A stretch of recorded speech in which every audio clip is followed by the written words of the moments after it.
توپش بالا میاد به زمین حریف. شکوری ضربه سر رو میذاره به شکلی نچندان جالب. خلیلی حالا بادامکی حرکتی رو آغاز کرده. خدا حسین بادامکی، علیاصغر یک توی خوب به دنبال توپ علیاصغر، اشتباه امیرآبادی موقع بازیکن پرسپولیس دهانه دروازه و گل میشه توسط هادی نوروزی.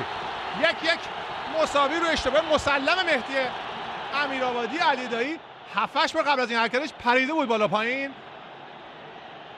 دوباره 1-1 میشه بازی.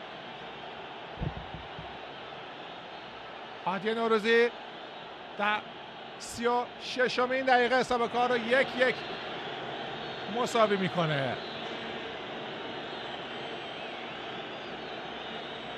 با هم نگاه میکنیم. یک تا انجام شد. اینجا میتونست تو به بیرون بزنه. امیرآبادی اشتباه کرد، سر خورد.